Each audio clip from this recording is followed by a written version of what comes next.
民众来关心经济消费问题。主计总处伫昨公布6月份消费者指数，也就是 CPI， 年增加率达到3.59%，这比估计呢高真济，竟是最近14年来新高点。尤其是6月份的外食的费用上介高。实际来问台北市民的感受，因去想到14年前一碗面只要20块，即马一碗面上无拢要50块，这个物价真正是有够贵。所以经济部敢会延长稳定物价措施？部长王美花表示讲，会看后半年国际趋势以及国内状况来检讨。130啦，130。菜市买物件，人价增高，值算盘斤斤计较，因为物价起的速度真凶。主计处发布6月份消费者物价指数起3.59%，创下这14年来新高。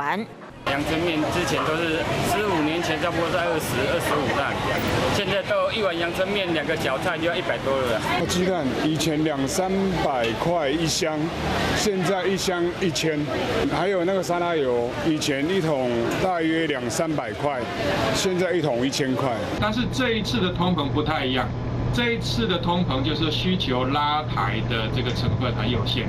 那最主要是成本推升，也就是国际的这种原物料价格上扬。原物料起价上直接反映的就是民生物价，17项重要民生物价年增率来到5.39%，创下8年外来新高。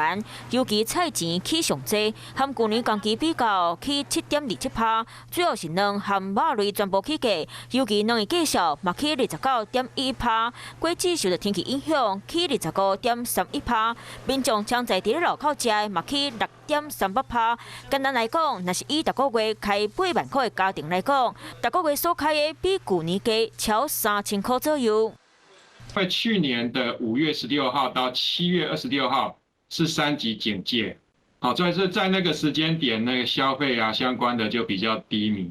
那因此压低了这个 CPI 的基期哈。那7月呢会有机会稍微比较减缓。专家预估 CPI 年增率要比央行设定的2%加，差不多等到10月份才有机会回稳。原物料价数一支药8hiệu冬，随落来敢会延续稳定物价措施。经济部长王美花讲，会看后半年国际趋势和国内状况，这个随时做调整。观众朋友，有一件事情不知道你们做了吗？